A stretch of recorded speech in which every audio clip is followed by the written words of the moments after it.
성경 말씀을 봉독합니다. 누가복음 10장 25절부터 29절까지입니다.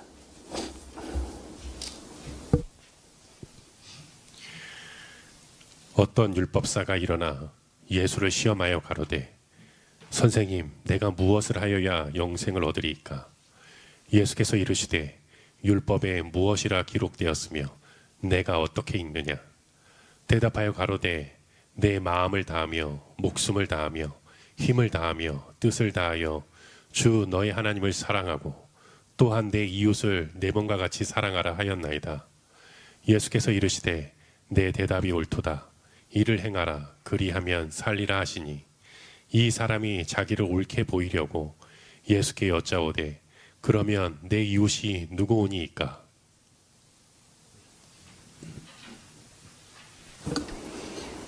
네, 우리 기독교인들 같으면은 여기 누가복음 10장에 있는 선한 사마리아인의 비유를 모르는 사람은 없을 겁니다.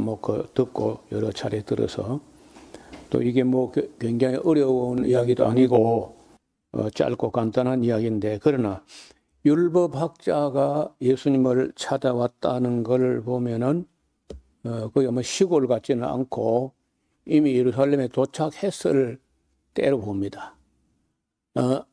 그래서 그때는 이 율법학자도 율법을 이름이 율법학자라고 직함이 나와 있는 것만 봐도 얼마나 율법을 많이 공부하고 지식형이고 그 시대로 봐서는 거의 부족함이 없이 아주 잘 나가는 그런 사람이었을 겁니다. 그러나 한 가지 그 마음 속에 확신도 없고 그러면서도 또 알고 싶은 인간의 궁극적인 질문, 가장 크고 중요하고 궁극적인 그런 질문은 아무리 율법을 공부했어도 자기 자신에게 확신도 없고 그래서 이제 이 장면을 어떤 사람들은 이 율법사가 예수님을 한번 시험해 보려고 이런 아주 곤란한 질문을 해봤을 거다, 이렇게들 보는데 저는 또 꼭 그렇지만 않은 것 같아요. 이 사람은 아마 정말로 궁금해서 알고 싶어서 물었지 않겠나. 이 사람 말고 이제 또 그 젊은 사람이 또 한번 예수님 찾아온 적이 있었죠. 비슷한 얘기인데 역시 무슨 선한 일을 해야 영생을 얻으리까, 이렇게 이제 물었고, 이 사람은 선한 일 이야기는 안 하고 내가 무엇을 하여야 영생을 얻으리까. 그러니까 사람이 지난번에 한번 제가 그 사람은 그 사람의 질문하는 것만큼 성장한다 하는 말씀을 드렸을 거예요. 이 사람은 거의 다 컸고 일반적으로 그 사회에서 가장 높은 지성에까지 도달했던 사람인데 한 가지 풀리지 않고 확신이 없는 그런 질문이 마음에 남아 있었던 거죠. 그리고 어쩌면 또 이 사람은요, 마지막 기회를 잡았다 할 수 있어요. 그래서 곧 예수님께서 십자가에 달리시고 하면은 그런 질문할 기회는 없는 거예요. 그래서 아주 결정적인 좋은 기회를 잡아가지고 예수님을 찾아와서 물어봅니다. 선생님, 내가 무엇을 하여야 영생을 얻을까? 이것도 이제 우리는 그저 예사롭게 보지만은 그때 예수님 나이가 한 33살 정도 됐고 이 율법학자는 아무리 못돼도 50에서 60은 됐을 거란 말이에요. 그런데 그 선생님 하는 랍비어 하는 말은 높여서 존대하는 그런 입장에서 부르는 거거든요. 랍비어. 내가 이 사람은요, 그 사람이 자기를 빼고 사람이 뭘 해 영생을 쓰면 이러한 거 내가 나 같은 사람이면 무엇을 하여야 영원한 생명을 얻으리까? 이건 정말 중요한 질문을 했고 온 인류가 사람이 철딱선이 없는 사람은 할 수 없고 그 적으나 뭐 생각할 줄 아는 사람 이런 사람 같으면은 인간에게 있어서 가장 중요하고 궁극적인 질문 어떻게 하면 영원한 생명을 얻을까? 이 사람은 뭐 땅에서 먹고 살고 하는 문제는 이미 다 해결된 사람이야. 아무 뭐 그런데 무슨 부족함이 없고 내가 무엇을 해야 영원한 생명을 얻을 것인가? 그 여러분 지금 2000년 전에 율법학자가 예수님을 찾아와서 이 질문을 꺼냈다는데 그러면은 저는 그 이날 이후로 뭐 기독교인은 말할 것도 없고 모든 세계 모든 사람은 한 번쯤은 이 질문을 진지하게 해봐야 될 일이죠. 사람이라면. 왜냐면 다 죽거든요. 다 죽는데 그 죽음으로써 끝나는가? 끝인가? 뭐 끝이라고 생각하는 사람 많이 있죠. 그런 사람 같으면은 안 물어봐도 괜찮아요. 뭐 과연 끝인가? 그걸 확신 없잖아요. 그 죽음 이후에 뭐가 있는지 모르잖아요. 그 사람들이 아무도. 그래서 이 질문을 했을 때 우리 같으면 보통 뭐 주 예수를 믿으라 그래 하면 너와 내 집에 구원 얻으라 이렇게 이제 했을 것 같은데 전혀 그래 안 한 거예요. 앞을 그림을 좀 보실까요? 뭐 건물 같은 거 보는 분위기를 봐서 이미 예루살렘에 도착을 했고 도착해서 여기 뭐 돌 의자 같은 데서 걸쳐 앉아 있는데 율법학자가 와가지고 내가 무엇을 하여 영생을 얻으리까 이렇게 했을 때 예수님께서 주 예수를 믿으라 그렇게 한 게 아니고 율법에 무엇이라 기록됐으며 넌 또 어떻게 읽느냐? 어떻게 읽느냐는 말은요. 어떻게 이거 어려운 말인데 이 아나기노스 케이스 말이 좀 어려운 물론 예수님께서는 이런 헬라어로 하지 않았을 것이고 아람어나 히브리어로 말씀했을 텐데 어쨌든 기록된 거는 좀 헬라어로 기록됐으니까 어떻게 이해하느냐. 율법에 기록된 거는 어떻게 기록됐고 너는 어떻게 받아들이고 어떻게 이해하느냐 이렇게 이제 물었단 말이에요. 이렇게 말하면 우리 한국의 개혁주의 복음주의 목사는 율법주의다. 예수님 율법주의다. 왜? 율법을 얘기했으니까. 그렇게 말할 거예요. 근데 예수님께서 율법에 무엇이라 기록됐으며 네가 어떻게 했느냐. 이런 기록된 거하고 기록된 것을 문자대로 달달달 암송만 하면 되는 게 아니고 어떻게 이해하느냐, 어떻게 읽느냐, 그것도 더 중요해요. 여러분 기록된 거는요. 나 외에 다른 신을 내게 있게 하지 마라. 너를 위해서 우상을 만들지 마라. 하나님 이름을 망령되이 걸지 마라. 뭐 이런 식으로 기록됐잖아요. 근데 그것을 어떻게 읽느냐고 읽을 때는 어떻게 읽어야 되냐면요. 모세가 그 신명기에서 10계명을 읽은 후에 그 10계명을 모세가 읽어 이해한 대로 하면은요. 네 마음을 다하고 성품을 다하고 힘을 다하여 네 하나님 여호와를 사랑하여 이렇게 읽은 거예요. 모세가. 그 제대로 읽은 거거든요. 모세가 정말 제대로 읽은 거예요. 또 그 10계명 다 하면 한 가지 더 담겨 있다고 하면은 내 이웃을 네 몸과 같이 사랑하라. 그래서 10계명을 그렇게 이해했으면요. 어떻게 기록됐든 간에 그렇게 읽어지도록 읽었으면 제대로 읽은 거예요. 그러니까 그 27절 봐. 율법 학자가 대답하여 가로되 네 마음을 다하며 목숨을 다하며 힘을 다하여 뜻을 다하여 주 너희 하나님을 사랑하고 또한 내 이웃을 네 몸과 같이 사랑하라 하였나이다. 정확하게 읽은 거예요. 모세도 이 이상 읽을 수가 없고 예수님도 아니야, 주 예수를 믿어야 돼, 이렇게 하지 않고 너 정확하게 읽었다.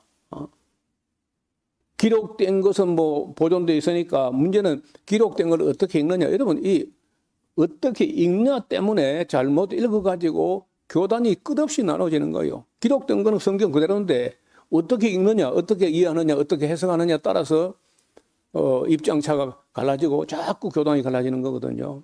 그래서 어떻게 읽느냐. 28절 예수께서 네 대답이 옳도다. 옳도다 하시면서 이걸 어떻게 읽나, 읽어서 이해해서 끝나면 안 되고 네 대답이 옳다. 이를 행하라. 하나님을 마음을 다하고 성품을 다하고 목숨을 다하고 뜻을 다하여 네 하나님을 사랑하고 또 네 이웃을 네 몸과 같이 사랑하라 하였나이다. 그래, 오라, 맞아. 네 대답이 옳다. 이를 행하라. 그리하면 살리라.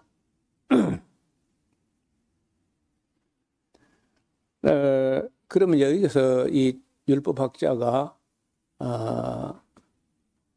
이렇게 생각할 거예요. 이 젊은 사람이 정확하게 이분도 이해하고 있구나. 그리고 예수님도 율법학자도 제대로 이해를 했구나. 그것서 끝나는 게 아니고 행하느냐 마느냐 따라서 아는 것에 끝이면 그는 모르는 것보다 나을 수 있어요. 근데 알고도 행치 않으면 그게 바로 죄가 된다고.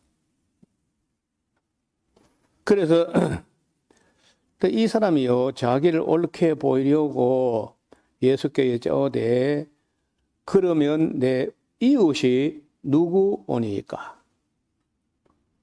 그림을 봐요. 누가 내 이웃입니까? 내 이웃이 누굽니까? 이것도 이제 사실은 굉장히 중요한 질문이에요. 우리나라 국회나 청문회에 보면은요, 꼭 국힘당 사람이나 그 못된 사람들은요, 우리의 주적이 누굽니까? 그럼 뭐라고 해야 이제 시비를 안 하냐면요, 북한입니다 하면 시비를 못 해요. 북한이 우리 주적이래. 그렇게 말해야 빨갱이가 아니다. 그렇게 하거든요. 우리 국회 하는 거 보면은. 아니, 청문회 할 때마다 그 매번 나와. 그 북한이 우리 주적일까?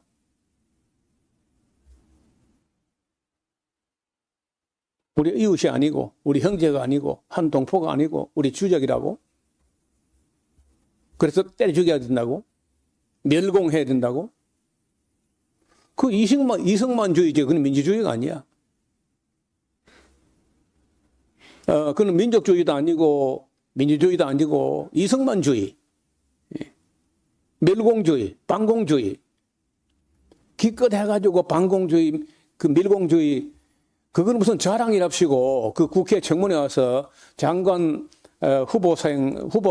후보에게 주적이 누구냐? 꼭 그거가 질문해요. 내가 옆에는 싸대기로 오면서 우리의 주적은 사탄이지, 사람은 우리 주적이 아니야. 사람은 다 우리 편이고, 다 형제요 자매고, 그렇잖아요. 사람은 다 우리 편이지. 어떻게 주적이야? 그 주적을 논하고 이렇게 하니까 전쟁이 나는 거예요. 트럼프는 뭐라? 주적이 이란이다. 그 때리는 거 아니야? 때리고 죽이고. 그 남는 게 뭐 있어요? 사람은 다 우리 편입니다. 사람은 다 이웃이야. 나는 여기 내가 만약에 예수님 입장이라면 선한 사마리아 이 비유 이렇게 친절하게 말하지 않고 내 성질 같으면 아마 야 누가 내 이웃이 아닌가 한 말 해봐. 누가 내 이웃이 아니냐. 그러면 이 율법학자는요 다 이웃일런지 모르지만 사마리아인은 아닙니다. 그랬을 거라. 틀림없이 사마리아인은 우리 이웃이 아니다. 그렇게 했을 거거든요. 근데 예수님께서 그 사람의 그런 심보까지 다 헤아려 가지고 그 유명한 선한 사마리아인 비유를 한 거거든요. 그러니까 예수님께서 이 율법학자 바리새인들의 싸다구를 옮기는 마찬가지라. 손을 안 댔다 뿐이지 말로 그 율법학자 바리새인 사람들의 싸다구를 한데 그래 예수님께서 가라사대 어떤 사람이 말이야 예루살렘에서 여리고로 내려가는데 강도들을 만났어. 그래서 그 옷을 벗기우고 또 막 얻어맞아 가지고 그만 죽게 됐는데 그리고는 뭐 강도니까 뭐 돈만 빼앗아 가지고 갔겠죠. 마침 한 제사장이 그 길로 내려가다가 그를 보고 피하여 갔다. 그만 죽게 되는데 피하여 갔다. 왜? 제사장은 거룩한 사람인데 그 손에 피를 묻히거나 할 수 없다. 갔다는 거예요. 마침 피하여 가고 또 이와 같이 레위인도 그곳에 이르러 그를 보고 피하여 지나가되. 이런 그리 할 겁니다. 지금도. 그거 가서 만지고 있다가 가해자로 지목되거나 피의자로 체포되거나 할 위험도 있죠. 그러니까 어떻든 제사장은 자기는 거룩하기 때문에 손에 피를 묻힐 수 없다 해가지고 갔을 것이고 레위인도 뭐 비슷하게 해서 피해 갔다는 거야. 지나가되 33절 어떤 사마리아인은 여행하는 중 거기 이르러 그를 보고 불쌍히 여겨 가까이 가서 기름과 포도주를 그 상처에 붓고 싸매고 그리고 자기 짐승에 태워 주막으로 데리고 가서 돌봐주고 이튿날에 디나리온 2를 내어 주막 주인에게 주며 가로되 이 사람을 돌보아 주시라. 부대 비용이 더 들면은 내가 돌아올 때 또 와서 갚으리라 하였으니 자 율법학자 자네 이견에는 이 세 사람 중에 누가 강도 만난 자의 이웃이 되겠느냐. 그러면 이 율법학자 뭐라고 대답해야 돼요? 선한 사마리아인의 말로 강도 만난 자에게서 진정한 이웃입니다. 이렇게 말해야 되잖아요. 근데 그렇게 말하기 싫은 거라. 선한 사마리아 그 입에 담기도 싫어요. 그러니까 그냥 저비를 베푼 자니이다 이렇게 한 거야. 선한 사마리아인은 그 입에 담기 싫어가지고 저비를 베푼 자니이다. 예수께서 이르시되 가서 너도 이와 같이 하라 그랬어요. 선한 네가 뭐 율법학자다, 바리새인이다, 유대인이다, 아브라함 자손이다. 그따위 소리 하지 말고 선한 사마리아 사람 본받아서 강도 만난 자, 어려운 당한 사람의 이웃이 되어주는 게 중요하다. 예수님 짧은 이야기 속에 많은 내용을 함축하고 있습니다. 내가 목사다, 장로다, 집사다 뭐 중요한 게 아니야. 강도 만난 자의 이웃이 실제로 되어주느냐 하는 게 중요한 거죠. 피하여 가지 않고 전에 제가 원주에 있을 때 개인 택시를 운전하는 한때는 그냥 택시 회사의 기사로 일하다가 또 자기 개인 택시 타고 했는데 가끔 주일날 예배에 빠지기도 하고 늦기도 하고 그런 일이 생겨요. 어떤 날 그 예배 다 끊는데 훌떡 왔어요. 그래 와서 하는 말이 진주에서 오는데 그래 차가 뒤집어져가 있어가지고 그 꺼내가지고 병원에까지 이렇게 안내하고 하다 보니까 늦어서 대단히 죄송합니다. 그래서 내가 그랬어요. 그 예배당에 앉아서 사고 나가지고 피를 흘린 사람 내버려 두고 여기 와서 예배하는 것보다 그 사람을 도와서 병원에 가서 안전조치가 정 그게 진짜 예배다. 하나님께서 어느 예배를 더 기뻐 받으시겠나? 그렇게 했더니 그 사람이 아주 멋쩍어 하면서 뭐 목사님 말씀 듣고 보니까 내가 뭐 딱히 나쁜 일 한 건 아니네요. 그러면서 그렇잖아요. 실제로 그렇습니다. 그렇다고 뭐 우리가 예배당 와서 찬양하고 말씀 듣고 뭐 그게 잘못됐다는 거 아닙니다. 그것도 중요하지만은 그러나 생명이 위급한 사람을 돕는 게 그게 이웃이죠. 이웃이 되어주는 거죠.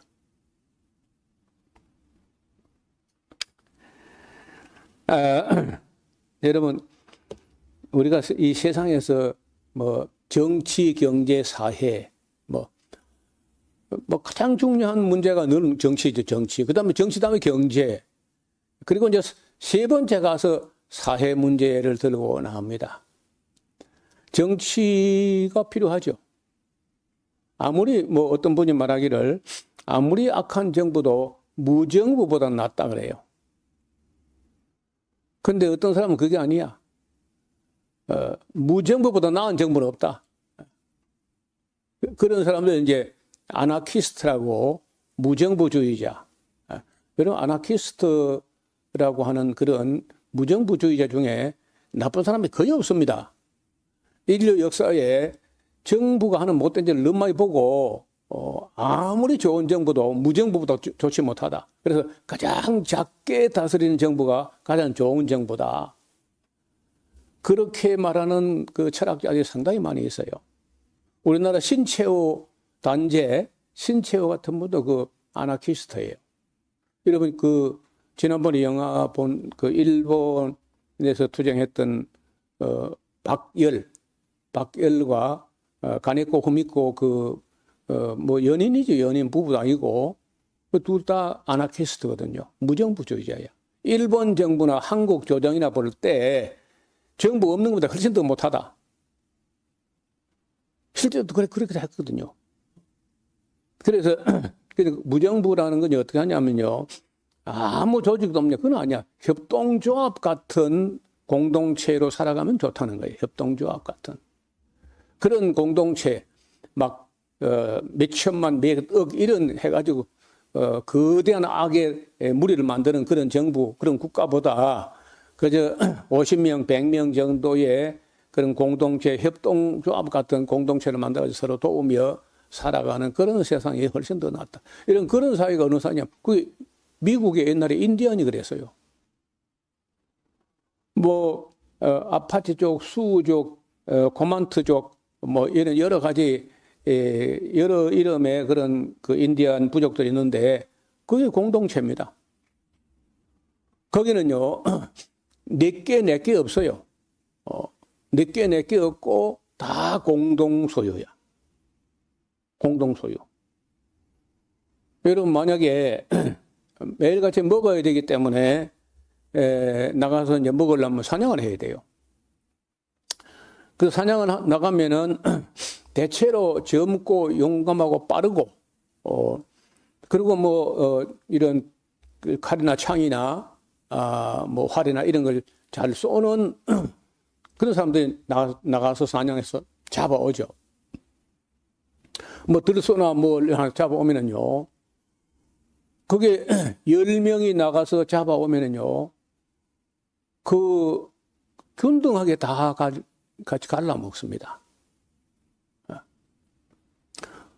어떤 사람이 막 힘세다고 내가 힘이 제일 세니까 내가 그 뒷다리 2개 가져간다.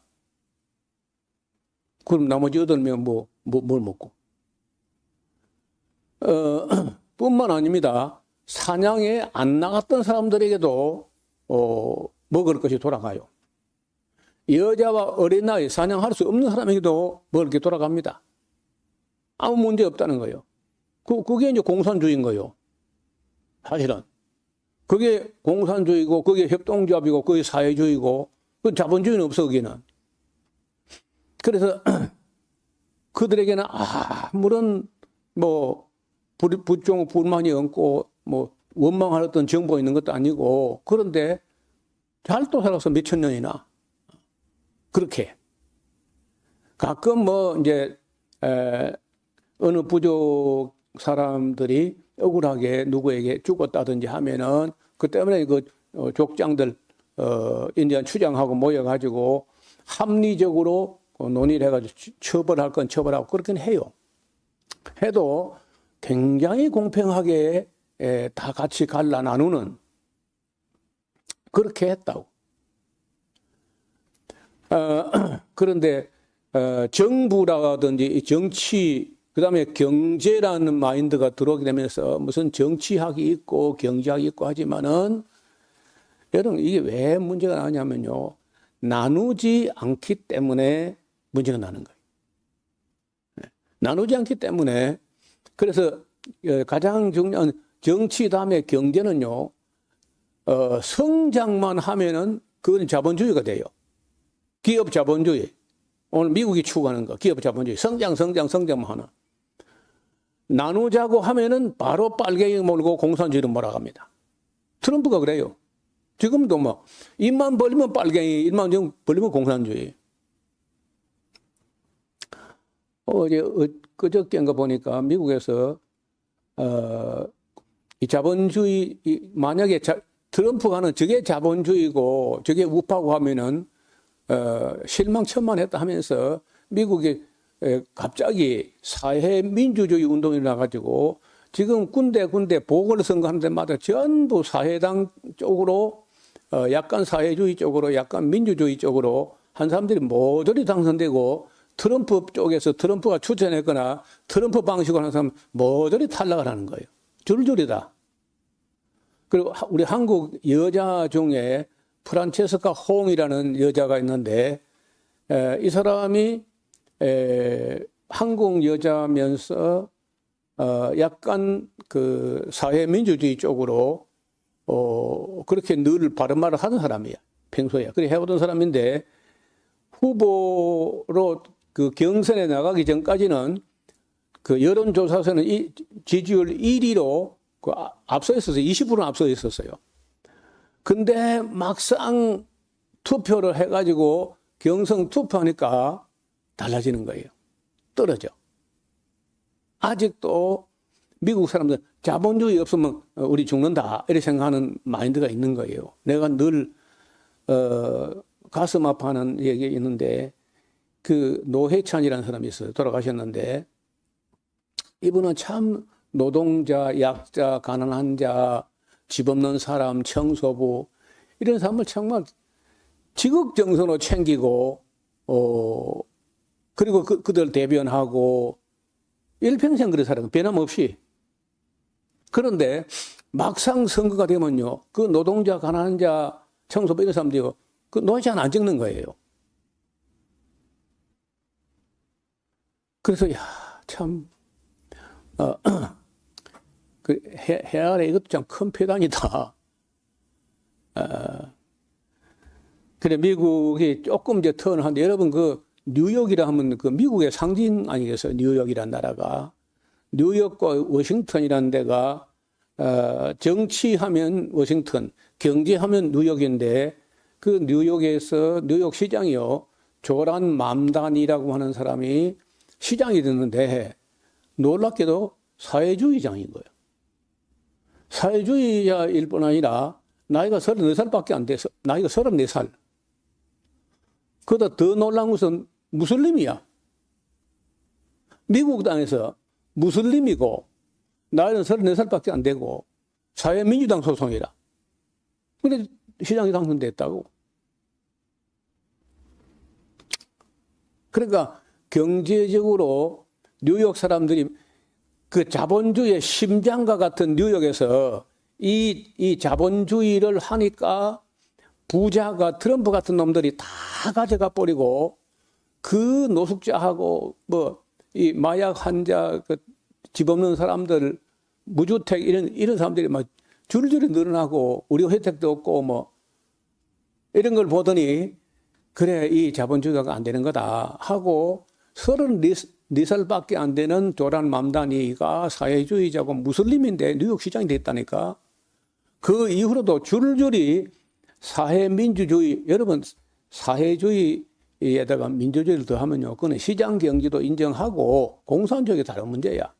근데 트럼프는 그 트럼프를 지지 안 하거나 나눔이나 평등이나 이런 걸 말하면 그건 우리 이웃도 아니고 그냥 빨갱이다, 우리 적이다 이렇게 생각해요. 그런 무식한 말을 하는데도 불구하고 미국 사람들이 얼마나 그동안에 브레인워시, 세뇌를 당했는지 아니면은 가스라이팅을 당했는지 선거 때만 되면 그런 사람을 찍어주는 거예요. 그런데 트럼프 때문에 이번에 자본주의가 잘못되면 트럼프처럼 잘못될 수 있다 하는 걸 미국 사람이 인식을 한 거예요. 여러분 여기 제가 앞을 보겠습니다. 세계 여러 나라 중에 죄송합니다. 많은 걸 한 장에다 다 집어넣다 보니까 글씨가 작아서 잘 안 보일 텐데요. 이게 무슨 얘기냐면요. 그 세계 평등 지수, 파이, 뭐라 그래요, 이게. 이만한 피자를 하나 가져왔어요. 그러면 하나를 가져왔는데, 먹으러 사면 10명인 거야. 그럼 10쪼가리 내가지고 한 쪼가리씩만 가지면은 정확히 평등한 거죠. 그런데 지금 그렇게 이제 그런 사회주의는 없습니다. 하늘 아래. 그는 있을 법도 하지 않고 뭐 있지도 않고 있어서도 안 될 거요. 그렇게 하고 다 갈라 먹어 버리면요. 투자가 안 돼. 다 갈라 먹어 버리면 부자가 가진 어떤 자본이 없어져가지고 자본이 없어가지고 투자도 안 되고 발전이 안 되니까. 그래서 이제 우리 지금 현재 지구 상황에서 존재하는 나라 중에 가장 그래도 잘 갈라 먹는 나라, 평등이 그런 대로 잘 이루어진 나라 20개를 그 AI한테 부탁해가지고 찾아보니까 놀랍게도 약간 가난한 나라인 거예요. 슬로바키아라는 나라에서 원래는 체코하고 슬로바키아가 이제 합해가지고 체코슬로바키아 이렇게 했는데 나눠졌잖아요. 체코 따로 슬로바키아 따로인데 이 슬로바키아라는 말은 슬라브족의 나라라는 뜻입니다. 그런데 이 사람이요 0.283으로 세계에서 가장 잘 갈라먹는 나라인 거예요. 탄탄한 사회 안전망과 높은 제조 기반 그리고 소득의 재분배에 있어서 굉장히 잘하는 세계 1등 1위 슬로바키아라는 이름도 없는 나라가 가장 잘 갈라먹는데 여기서는요 이걸 지니 계수라고 하는데 지니 계수가 0.283 그러니까 아무리 많이 가져가는 사람이 있다 쳐도 그 10분의 1 가져가는 그럼 완전 10명이서 10분의 1씩만 가져가면 완전 평등이 되는데 그까지 안 되고 0.283에 해당하는 정도 많이 가져가는 사람이 그 정도라는 거예요. 그리고 0.2를 넘어서게 되면은 이제 이거는 불평등 지수, 이제 불만이 쌓이게 되는데 한국은요 0.2 단위를 넘어서 0.3을 넘어서 0.329까지 가니까 우리는 평등 지수로 하면요 세계 108번째 등수가 불평등인 거야. 불평등으로 평등 지수로 하면 108번째로 밀려. 그러니까 우리는요 아직도 나누고 평등하는 그런 의식이 세계 평균도 안 됩니다. 지나치게 부자는 지나치게 부자고 가난한 사람 너무 가난하고 이런 거는 상당히 우리가 부끄러운 지수예요. 이거는 온 세계가 다 함께 지켜보고 있는 거거든요. 평등 지수. 평등 지수 계수를 진위 계수라고 하는데 0.1은 없습니다. 0.1까지 되는 나라는 없고 0.1은요. 10명에서 10분의 1씩만 가지니까 완전 평등인데 그렇게는 안 되는 거예요. 그렇게 되면 세상이 어떤 면에 발전이 하나도 안 돼요. 다 갈라먹어버리니까. 다 갈라먹지 않고 그래도 약간은 투자를 앞장서는 그런 부자도 있어야 돼요.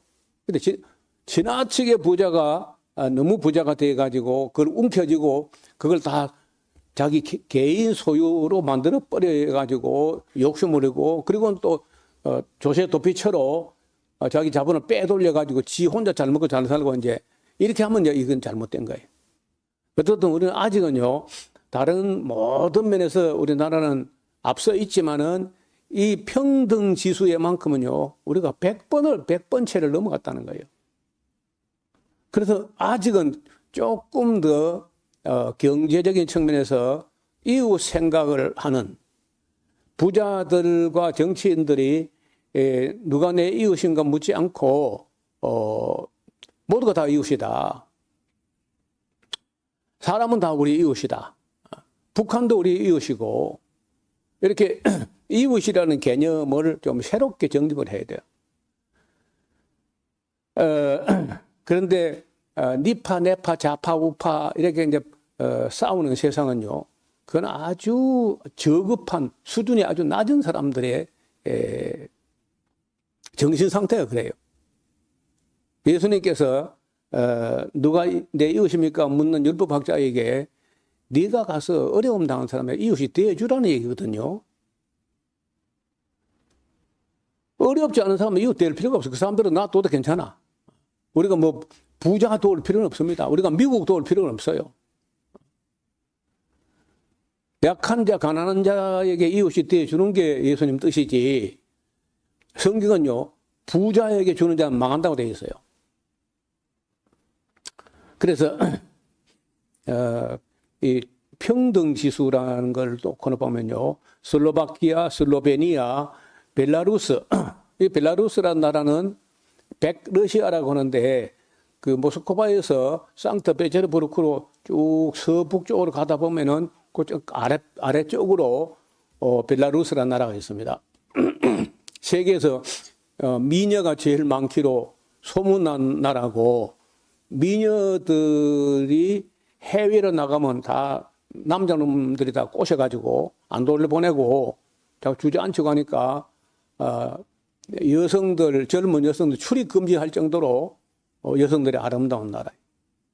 거의 북위 한 60도 가까이 조금 높은 곳이어서 진짜 백인들이고 금발이고 파란 눈에다가 마치 눈알이 마치 보석 박아놓은 것 같은 그런 아름다운 여성들이 많아요. 벨라루스. 그 사람들의 자랑이 뭐냐면요. 경제적으로 하면은 뭐 많이 뒤떨어진 나라고 바로 러시아가 붙어 있어가지고 지금도 러시아가 붙어가지고 안 떨어지는 나라예요. 벨라루스. 그런데 그 자랑이 뭐냐면은 우리는 극한 부자도 없고 극한 가난한 사람도 없다. 그럼 자랑이에요. 그래서 뭐 거의 부자가 없고 거의 거지가 없고 이런 나라예요. 체코, 아까 슬로바키아하고 함께 붙어 있다가 떨어졌는데 여기도 0.26 정도니까 상당히 수준이 높은 나라고요. 아이슬란드, 핀란드, 벨기에, 몰도바, 노르웨이, 핀란드, 이집트, 아일랜드, 네덜란드, 스웨덴, 알바니아, 우크라이나, 아르메니아, 이라크, 루마니아, 덴마크, 카나다까지 이게 20위 안에 평등지수가 20위 안에 들어간 나라가 이 정도인데 우리는 100위를 넘어섰으니까 우리는 경제적으로 하면요 아직도 많이 부끄러운 나라인 거예요. 수준이 많이 부끄러운 나라예요. 너무 차이가 많이 나. 빈부격차가 너무 아직도 너무 많다. 0.3을 넘고도 0.03 29 쪽에 넘어왔으니까 0.3만 돼도 20일 벌써 넘어가는데 0.329까지 우리가 진위 계수가 잘못되어 있는 나라입니다. 불평등 지수가 가장 높은 나라가 어디냐면요.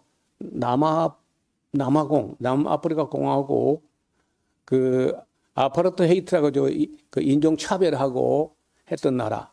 영국이 가가지고 백인이 20%고 그 유색 인종이 80%인데 그 20%가 80%를 얼마나 차별해가지고 구역을 딱 나눠가지고 같이 목욕탕도 못 가고 같이 버스도 못 타고 같이 극장도 못 가고 완전히 인종차별하고 백인들이 결혼을 하게 되면 감옥 가. 백인이나 흑인이 서로 섞여가지고 결혼했거나 애를 낳으면 감옥 가야 돼. 그런 나라였는데 그 넬슨 만델라가 26년, 27년 민주화 운동하고 평등 운동을 하다가 감옥살이를 26년인가 27년 했어요. 만델라가. 그래서 나와가지고 남아공 제8번째 대통령이 됩니다. 그래가지고 그렇게 억울하게 차별당하고 해놓고도요. 우리가 용서하자. 백인들을 용서하자. 그 다음에 그 용서하자가 아니야. 가로 열고 그러나 잊지는 말자. 여러분 이분이 나와가지고 그동안에 그 유색인종을 얼마나 학대했던 사람들을 모조리 조사를 합니다. 그게 조사가 뭐냐면요. 진실과 화해를 위한 과거사 조사위원회. 그걸 넬슨 만델라가 한 걸 그대로 이어받아가지고 한 사람이 노무현 대통령이 그걸 이어받은 거예요. 친일파들이 그동안에 얼마나 우리 국민들을 괴롭혔느냐. 그걸 모조리 조사하니까 조사한 보고서 책 두께가 보고서 책이 이만큼 해. A4 용지의 책이 이만큼 돼요. 아직 그게 다가 아니야. 아직도 조사해야 될 분량의 한 70%만 조사됐고 어떤 거는 조사가 다 유족까지 다 죽어버려가지고 조사 자체가 안 되는 케이스도 있어요. 그렇게 악한 짓을 많이 했다는 거예요. 그 다음에 나미비아, 보츠와나와 에스와티니, 콜롬비아, 브라질, 잠비아, 앙골라, 세인트루이스, 러시아, 짐바브웨, 파나마, 모잠비크, 콩고 공화국, 니카라과, 코스타리카, 온두라스 이런 게 0.45까지 우리가 0.329만 해도 우리가 불평등 지수가 크다는데 이거는 뭐 불평등 지수가 이만저만 가장 높은 나라가 남아공이에요. 0.63까지 가니까 1%가 63%를 가져갈 정도로 1%가 상위 1%가 63%를 가져간 나라예요. 그 정도로 불평등하다는. 그다음에 이제 G20 세계에서 G20 큰 나라 경제 규모가 큰 나라 20개 나라를 가지고 진위 계수를 해보니까 가장 평등이 많이 발달 G20 중에서 평등이 많이 향상된 나라가 독일, 프랑스, 카나다, 대한민국, 일본, 영국까지가 그래도 그나마 괜찮은 우리도요. 그래도 괜찮은 쪽에 들어가요. 이렇게 보면은. 그 다음에 이제 중간 정도 평가받는 나라가 호주, 이탈리아, 인도네시아, 러시아. 우리가 러시아만도 못하고 호주, 이탈리아, 인도네시아만도 못해요. 우리나라가. 그 다음에 가장 불평등한 나라, 제일 악질적으로 불평등한 나라가 미국, 중국, 인도, 터키에, 멕시코, 브라질, 남아공. 아주 가장 악질적으로 불평등 지수가 높은 나라들입니다. 그러니까 이게 우리가 부러워할 나라가 아니라는 거예요. 이런 나라는 악한 나라다. 잘못된 나라예요. 그러니까 최소한도 우리가 독일, 프랑스, 카나다 정도, 우리는 조금 더 적어도 우리가 경제 규모나 이런 걸 볼 때 우리가 세계 30위권 안에는 우리가 들어가야 됩니다. 그런데 아직은 우리가 그리 못해요. 108이라는 것은 참 부끄러운 일. 그래서 그 예수님께서 누가 내 이웃입니까? 묻는 사람에게 네가 어려움 당한 사람들의 이웃이 되어주는 게 중요하다는 말씀을 하신 거죠. 가서 너도 이같이 하라. 주 예수를 믿어 그렇게 네가 영생하다 이렇게 한 게 아니라는 거야. 또 하나님이 세상을 이처럼 사랑하사 이렇게 한 게 아니고 율법에 무엇이라 기록됐으면 네가 어떻게 읽느냐. 그럼 뭐 이 사람이 하나님을 사랑하는 거는 사랑했을 걸 봐요. 근데 이웃 사랑 문제는요, 남아있는 문제야.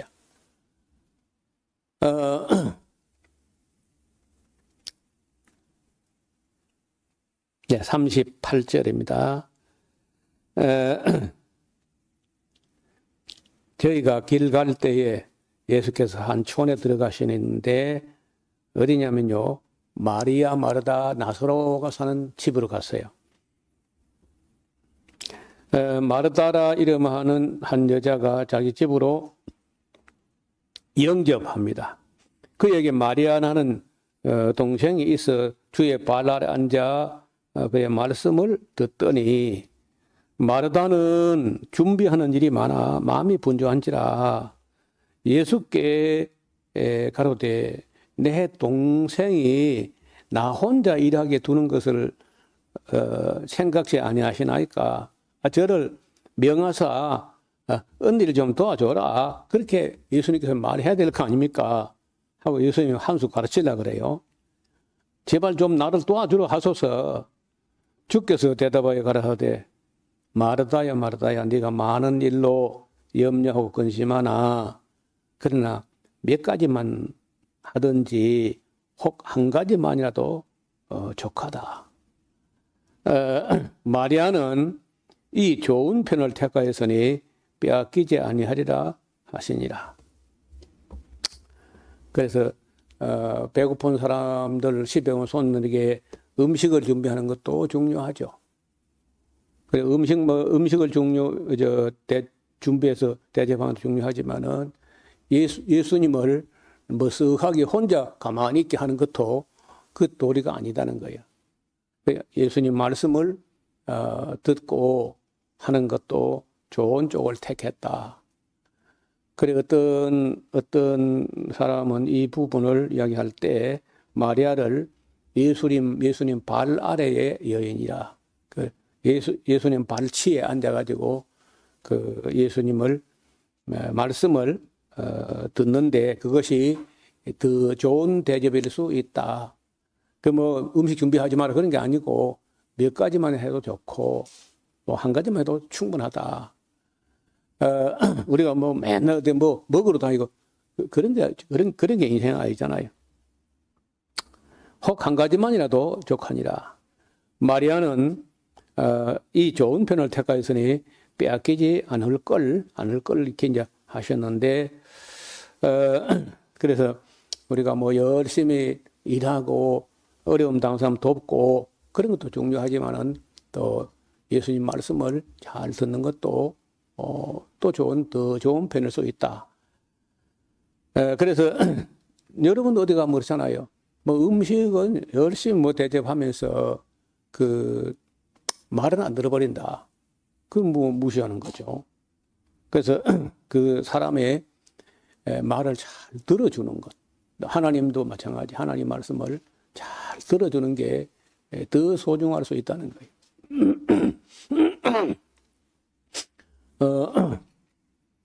그 사무엘서에는 보면요.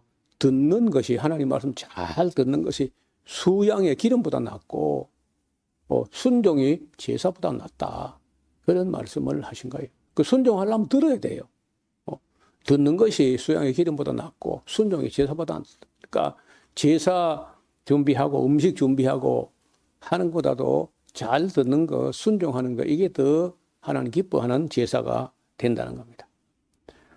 11장에는 그 단축된 내용인데 기도를 가르쳐 주옵소서 하는데 그 마태복음보다 조금 짧게 가르치고 있어요. 그래도 또 짧지만은 조금 더 중요하게 강조된 부분도 있으니까 좀 읽어보시면 좋겠고, 이 다음 주일은 우리 광복절 기념주일이 됩니다. 물론 뭐 15일이 토요일이고 16일이긴 하지만은 광복절에서 가까운 쪽 주일을 택하여 광복절 기념 감사 예배로 드리어서 진도는 또 주일 오후는 쉴 테니까 다음 수요일에 누가복음 11장을 보도록 하겠습니다. 하나님 아버지, 어떤 율법사가 아무리 율법을 공부해도 풀리지 않고 확신이 서지 않고 또 명확히 알 수 없어서 예수님을 찾아와서 여쭈되 내가 무엇을 하여야 영원한 생명을 얻을 수 있겠습니까? 했을 때 예수님께서는 주 예수를 믿어라 하지 않고 율법에 무엇이라 기록되었으며 너는 어떻게 이해하느냐 하고 반문하셨습니다. 율법학자는 정확하게 알고 있었지만은 그러나 이를 행하는 문제는 또 남아있는 문제였고 누가 자기 이웃인지 아닌지에 대한 설정이 확실하지 않았던 것 같습니다. 이 유대인들 같으면은 사마리아 사람들은 그리 지나가기도 싫어하고 오는 것도 싫어하고 만나기도 싫어하고 같이 식사도 안 하고 전혀 이웃으로 생각지도 않았던 그런 사람들이지만 예수님께서는 선한 사마리아인 비유를 말씀하시면서 사마리아인이란 말로 선한 마음을 가지고 강도 만나 급한 죽게 된 사람을 돌봐주고 또 주막으로 데려가서 위탁하고 부대 비용이 더 드는 돌아올 때 다시 갚을 것까지 약속하는 정말 성실한 선한 이웃으로서의 모범을 우리에게 보여주셨습니다. 우리도 이 선한 사마리아인에게 배워서 네 민족 내 민족 좌파 우파 이런 걸 따지지 않고 어려움 당한 사람을 내 이웃으로 여기고 가서 이웃 되어주는 그런 삶을 배우게 하여 주옵소서. 예수님 이름으로 기도하옵나이다. 아멘.